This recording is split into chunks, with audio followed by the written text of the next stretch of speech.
Estamos na aula número 2, então, do Sola Scriptura. A Escritura é útil. A parte 2, como eu falei antes, do que adianta a Bíblia ela ser inspirada por Deus se ela não for útil para nós. Imagine um manual de instruções que vai te dar ali várias instruções a respeito de um produto, mas não vai ser útil para você. Vamos dizer assim, que ele vem em japonês, e tu é brasileiro, não sabe ler japonês. O que tu vai fazer? Como é que tu vai entender aquilo ali? Tu vai dizer, pô, veio um manual de instruções, um produto ali que não serve para nada. Sabe? E muitas pessoas olham a Escritura e dizem, a Escritura ela é inspirada por Deus, mas ela, sabe, eu não consigo entender, ela não tem utilidade para mim no dia a dia. Infelizmente, muitos cristãos vivem assim. Mas se a Bíblia fosse de fato um livro assim, uma inspiração religiosa que não servisse para nada, sabe? Como a gente vê em algumas religiões acontecendo, que não tem prática nenhuma, não tem utilidade nenhuma, então seria inútil de fato, ao contrário de útil, é inútil. Há um proveito da Escritura, a gente precisa aprender a retirar, e é isso que Paulo está dizendo aqui nesse texto, e é isso que os reformadores também entendiam, e é isso que nós, como cristãos, vivendo no século XXI, precisamos mostrar para as pessoas que estão ao nosso redor, quando nós lidamos com o contexto da verdade. A Escritura, ela é útil, ela é proveitosa, ela serve para algo para nós, sabe? A Bíblia, ela nos considera, a Bíblia infelizmente diz isso, que nós somos basicamente tolos ou burros. Por exemplo, Provérbios não vai dizer que os provérbios eles servem para trazer sabedoria aos jovens. O que o provérbio está dizendo? É que os jovens não têm sabedoria, eles são tolos. Então, a Bíblia ela tem essa função de nos trazer entendimento, conhecimento, verdade, sabe? E algumas pessoas, infelizmente, elas vão olhar para a Bíblia assim como se fosse como é que diz? Uma enciclopédia. Então eu vou procurar aqui, vou abrir e vou ler um texto qualquer aqui. Eu detesto o orgulho de Jacó e odeio os seus palácios. Abandonarei a cidade e tudo que há nela. Aí pensei, o que Deus está querendo me falar nesse texto aqui? Óbvio, nós estamos tratando a Bíblia aqui como se fosse uma enciclopédia, algo assim. Nós não estamos olhando ela como um todo. O que Paulo está dizendo aqui é que toda a Escritura, como nós vimos, é inspirada por Deus, é sobrenatural, mas ela também foi inspirada por Deus para um fim prático. Quer ver? Olha o que a Bíblia vai dizer. Primeira coisa, a Bíblia é útil para o ensino. Como eu falei para vocês, a Bíblia considera o ser humano como alguém tolo, alguém que não tem um conhecimento a respeito do mundo, da verdade. Então, o que a Bíblia faz? Ela é útil para o ensino, Paulo está dizendo.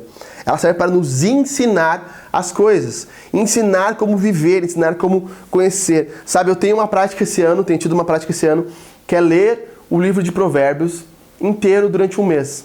Alguns dias talvez eu falho, mas o que eu sei é que eu estou no 9º mês de 2022 e eu já tenho certeza que eu li Provérbios em torno de 6 ou 7 vezes. Então, tem me dado muita compreensão da realidade, muita compreensão de como lidar com pessoas, de como viver a vida prática, porque a Bíblia ela é útil para o ensino. E é somente mediante o que a Bíblia ensina que nós começamos a aprender o que é verdade. Sabe, a Bíblia vai começar a nos dizer o que é verdade, nos ensinar de fato, pegar como se fosse pela nossa mão e nos mostrar, isso aqui é verdade, isso aqui é mentira, esse aqui é o caminho correto, esse aqui é o caminho errado. Então a Bíblia ela tem essa função de nos ensinar. Veja, ela é inspirada por Deus, em primeiro lugar, inspirada por Deus, e ela é útil para nos ensinar a respeito da vida. Em segundo lugar, a Bíblia ela é útil também para a repreensão. Ela não só nos ensina o que é o correto, a verdade, mas ela também nos repreende quando nós estamos errados. Que se fosse um livro que só dissesse o que é o correto, sem também confrontar o nosso erro, não serviria também. Então ela aponta os nossos erros, ela aponta onde nós estamos errados, nos mostrando também o que é o correto. Ela é útil para a repreensão, Paulo está dizendo aqui, e isso aqui é importante, porque se você é como eu, não sei se tu é como eu também, Éder, mas se tu é como eu, você está ouvindo essa aula aqui, eu odeio estar errado. Eu não gosto de estar errado. Sabe, tem uma coisa em mim que diz assim, eu não quero estar errado. Isso é um fruto do pecado, tá bom? Então, é um pecado do nosso coração. Nós não queremos estar errado nunca. Mas a Bíblia tem essa atitude, essa utilidade, esse propósito. Ela é proveitosa em nos mostrar onde nós erramos. Sabe, ela nos mostra o nosso erro. E é uma atitude de amor de Deus nos mostrar onde está o nosso erro. É como se nós pegássemos o nosso filho e ensinássemos assim: meu filho, o correto é você obedecer o papai e a mamãe. Isso é um ensino. A repreensão é quando ele põe o dedo na tomada, você dizer: você não fez isso, você colocou o dedo na tomada, você não obedeceu o seu pai e sua mãe. Sabe, a Bíblia ela é como um espelho que vai nos mostrando aonde nós estamos errados. Porque nenhum de nós, agora com as câmeras selfie, enfim, a gente consegue olhar como nós estamos, né? Mas nenhum de nós consegue naturalmente olhar o nosso rosto. E isso é incrível, porque a Escritura é como se fosse um espelho, onde nós colocamos diante da nossa face e começamos a encontrar erros. Não na Escritura, mas erros em nós. E vemos a Escritura nos repreendendo. Então ela nos ensina o que é correto, ela é útil para o ensino e ela é útil para a repreensão, para nos mostrar onde nós estamos errados, onde nós precisamos mudar a nossa vida, mas ela é útil também para a correção. Sabe, se ela só nos ensinasse a verdade e só nos corrigisse, também não adiantaria. Desculpa, se ela só nos ensinasse a verdade e só nos repreendesse, também não adiantaria. Então ela pega o nosso erro e nos mostra: você fez isso e agora você tem que fazer o contrário disso. Sabe? Então, só apontar o erro de uma pessoa, imagine se você está falando com alguém, você está só apontando: você fez isso de errado, isso de errado, isso de errado. O que a pessoa está entendendo? Ela só está entendendo o que ela fez de errado. Quando nós lidamos com a educação de crianças, né, e vai ter um módulo só sobre isso aqui na comunidade do Evangelho, nós não podemos só apontar o erro, nós temos que apontar o caminho do que é o correto. E aqui entra a correção. Sabe? Deus se propõe a caminhar do nosso lado e a nos mostrar o que é o correto, o que é o caminho da correção. A Bíblia não só nos mostra o que é certo, nos ensina o que é errado, mas ela nos conduz para o caminho correto. Por isso que é a correção. A ideia aqui da correção é como se alguém estivesse caminhando ao nosso lado.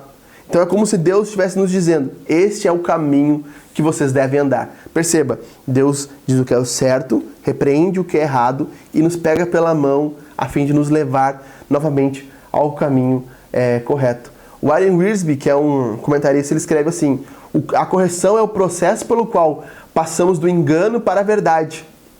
É o caminho do arrependimento. É a retratação. Por isso que Paulo vai falar lá em Efésios, por exemplo: aquele que rouba, não roube mais, ao contrário, trabalhe para buscar o seu próprio sustento. O adultério, não traia mais. O adúltero, não traia mais, mas agora seja fiel à sua própria esposa. Aquele que mentia, agora fala a verdade. Aquele que está se abrasando na área sexual, se case. Perceba que Paulo está mostrando o erro e está mostrando também a correção, para onde ele deve caminhar. Sabe, a Bíblia nos mostra isso. Para onde devemos ir, por onde devemos andar, para onde devemos fazer, o que devemos fazer. Abandonar uma prática e seguir outra. Os 10 mandamentos são um exemplo disso. Quando a Bíblia diz não adulterarás, o que a Bíblia está dizendo negativamente? Não cometerás adultério. E o que ela está dizendo positivamente? Será fiel. Então a Bíblia ela tem a função de mostrar o que é o erro, mas ao mesmo tempo nos levar à correção. Deus está fazendo isso, nos ensinando certo, nos repreendendo quando erramos e também está nos levando para o caminho correto. E por quarto lugar, Paulo vai dizer que ela é útil para a educação na justiça. Isso aqui é demais. Ela não é só... ela não só ensina o certo, ela não só repreende o que está errado, e ela não só vai nos apontar o caminho correto, como se fosse uma placa, mas é uma educação na justiça. É um caminho pelo qual nós percorremos. Sabe, nós devemos andar na estrada da Escritura, pelas leis da Escritura. Se você dirige carro, se você viaja por aí, você sabe. Por exemplo, estradas, elas vão ter placas indicando o limite de velocidade. Eu costumo brincar aqui com os membros que os anjos, eles só percorrem, só cuidam do carro até a velocidade que ele está na placa ali. Se é 110, os anjos só vão até 110. Se tu tiver 160, os anjos não vão te proteger naquele caminho. Mas enfim, é uma brincadeira, tá bom? As placas, elas nos dão um guia do que deve ser feito ou não. Por exemplo, numa estrada onde está escrito ali não ultrapasse, e vai ter as duas faixas contínuas, se você dirige, sabe o que eu estou falando, você não deve ultrapassar, porque o ângulo de visão, porque enfim, o ponto cego da estrada é muito curto. Então, nesse ponto, a Bíblia é como se fosse isso, ela nos dá várias regras para que nós possamos viver a nossa vida diária. A Bíblia não é só um mapa que te aponta o caminho, sabe? Diz assim, faça isso, faça aquilo, aquele outro. Ela é o próprio caminho que você deve andar.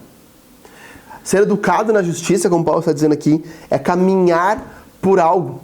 Se nós quisermos viver uma vida que agrada a Deus, nós precisamos entender que a Bíblia é o caminho pelo qual nós devemos caminhar. Salmo 119, versículo 105. Luz para os meus pés é a tua palavra.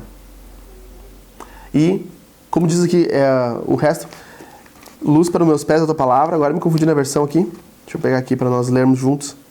E luz para o meu caminho, se eu não me engano, né? Lâmpada para os meus pés é a tua palavra e luz para o meu caminho. Deixa eu ler aqui para a gente pegar bem certinho.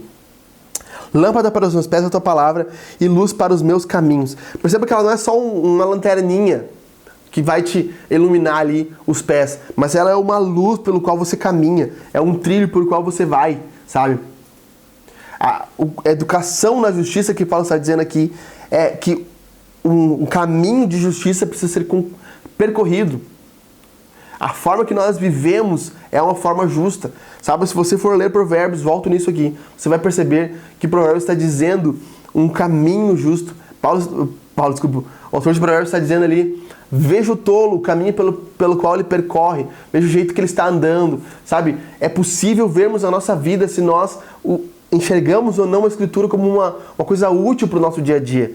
À medida que nós estamos caminhando, nós estamos nos perguntando, sabe? Deus, qual é a decisão correta aqui, sabe? O que eu devo fazer no meu trabalho? Como eu devo ganhar meu dinheiro? Como eu devo escolher uma namorada? Como eu devo escolher um marido? Sabe? Como eu devo organizar a minha casa? Se nós olhássemos a Escritura como autoridade, nós prestaríamos atenção nesses detalhes. Ela é útil para a condução, para a educação na justiça. Então, na próxima aula eu quero mostrar para vocês que tudo isso que eu estou falando é muito teórico, mas eu quero te mostrar que ela é prática também, certo? Nos vemos na próxima aula e até mais.